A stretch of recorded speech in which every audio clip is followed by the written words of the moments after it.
Souvent, nous cherchons à nous protéger des énergies extérieures, mais nous interrogeons-nous sur l'endroit précis où nous résonnons avec elles?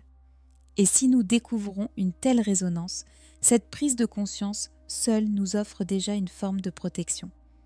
Car dès que nous prenons conscience de la présence de quelque chose d'étranger, nous avons la possibilité de nous en libérer. Et sans cette prise de conscience, sans comprendre que quelque chose nous affecte, la libération est impossible. Les énergies étrangères nous entourent partout, et pas seulement au niveau subtil, énergétique. Elles nous parviennent même par la télévision. Si nous absorbons sans discernement toutes les informations, sans nous demander si elles résonnent en nous, si elles sont vraies pour nous, alors nous acceptons quelque chose d'extérieur, qui vient de l'extérieur. Simplement parce que nous n'y avons pas consacré de temps, nous n'y avons pas réfléchi. Combien de personnes vivent avec une vision du monde qui n'est qu'une copie de ce qu'elles ont lu dans les journaux ou vu à la télévision? Nous possédons un grand pouvoir créateur, et il ne dépend que de nous de savoir comment nous l'utilisons. Si nous ne prenons pas de décision nous-mêmes, alors la décision est prise pour nous, de l'extérieur. Cela se produit simplement parce que nous absorbons constamment des informations de l'extérieur, sans les réfléchir, sans nous demander si cela nous semble juste. Vous comprenez ce que je veux dire? Ces choses sont comme des programmes étrangers que nous intégrons. Pour comprendre ce qui est vraiment juste pour nous, nous devons établir une connexion profonde avec notre âme, avec notre cœur. Nous devons apprendre à comprendre notre intuition. Car ce qui est vraiment juste pour nous ne se trouve pas dans notre tête. Cela ne peut être ressenti qu'à l'intérieur de nous-mêmes, cela vient de notre âme. Et lorsque nous avons cette guidance intérieure, nous prenons une plus grande distance par rapport au monde extérieur, par rapport à ce qui nous vient de l'extérieur. Nous pouvons décider nous-mêmes de ce que nous voulons en faire et si cela nous convient. Cela n'est possible que si nous savons que notre propre guidance est à l'intérieur et ne dépend pas de quelque chose d'extérieur. Dès que notre propre ancre intérieure se déplace vers l'extérieur, nous perdons la capacité de sentir ce qui est juste pour nous. Nous ne sommes plus capables d'une réflexion profonde. Ce matin, Stéphane en a déjà un peu parlé, bien qu'avec des mots différents, de l'importance du silence, de l'importance de pouvoir s'arrêter, s'asseoir et se demander « Est-ce bon pour moi ? Cette personne est-elle bonne pour moi ? Cet environnement est-il bon pour moi ?» Simplement ressentir ce qui est juste et ce qui ne l'est pas. Pour cela, nous devons faire des pauses encore et encore, revenir à nous-mêmes et nous demander « Est-ce vraiment encore juste pour moi ? Peut-être que c'était encore juste il y a 6 mois, mais plus maintenant. » Si nous évoluons et avançons intérieurement, il se pourrait que certaines amitiés ne soient plus harmonieuses, que quelque chose qui nous a accompagnés longtemps ne nous semble soudain plus juste. La question se pose, comment distinguer nos propres pensées et désirs de ceux des autres? Christina von Dreyen nous rappelle que chaque pensée possède une énergie, et c'est cette énergie qui détermine son origine. Les pensées ne sont pas de simples pensées, ce sont des formations énergétiques. Une façon de gérer cela est de se purifier énergétiquement régulièrement de tout ce que vous avez repris d'autres personnes. Faites-le régulièrement, même si vous ne savez pas toujours exactement ce qui pourrait être là. Après une telle purification, vous pourriez remarquer que quelque chose a disparu. Et alors, rétrospectivement, vous réaliserez « Ah, j'ai repris ça de quelqu'un d'autre ». Ce sont les 2 principales choses qui me viennent à l'esprit pour le moment, comme le dit Christina von Dreyen. Christina von Dreyen explique également qu'il existe de nombreux types de lumière, et cela s'applique à chacun de nous. Chacun de ceux qui sont incarnés ici a une raison légèrement différente d'être ici, et chacun de nous a sa propre façon d'apporter sa lumière sur Terre, et aussi la manière de le faire physiquement. C'est légèrement différent pour chacun. Et cela a aussi à voir avec ce qui vous apporte de la joie.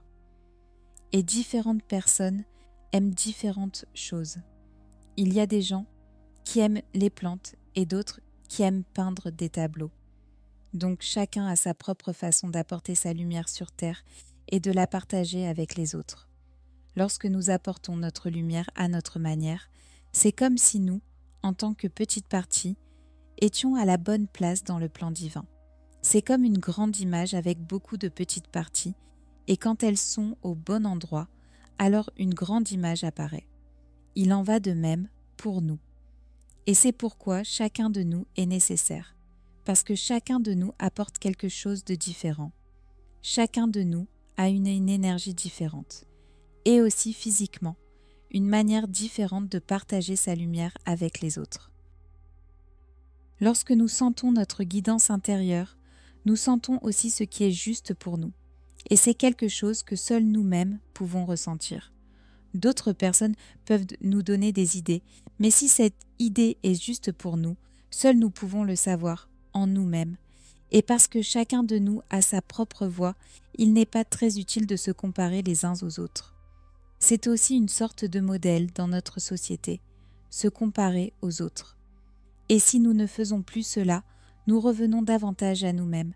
Si nous nous comparons aux autres, alors une partie de nous n'est jamais avec nous. Elle est ailleurs. Et quand nous ne faisons plus cela, nous nous rapprochons du sentiment que nous sommes assez bons. Dans notre société, cela est en quelque sorte déformé. Il y a l'idée que si vous êtes ceci, ou si vous avez cela, alors vous êtes assez bon, et sinon non. Et consciemment ou inconsciemment, les gens se comparent toujours, parce que c'est simplement la façon dont cela se passe dans notre société. Déjà à l'école, les enfants comparent leurs notes entre eux. Donc ça commence déjà là. C'est comme un modèle dans notre société, et il y en a beaucoup. Si pour nous-mêmes, nous reconnaissons et dissolvons ce modèle, alors nous envoyons aussi cela, énergétiquement, dans le champ.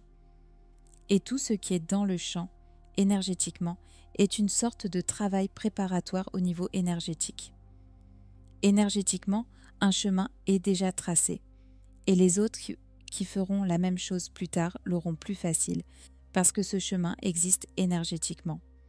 Même si les gens ne sont peut-être même pas conscients de cela, c'est quelque chose qui se produit automatiquement. Donc cela ne dépend pas de notre croyance, ni même du fait que nous en ayons jamais entendu parler. Christina von Dreyen partage également une compréhension importante des différentes entités dans le monde subtil. Elle parle d'êtres qui sont réellement aimants et remplis de lumière, et d'autres qui ne font que manipuler. Dans le monde spirituel, il faut être capable de faire la différence et de distinguer le type d'être.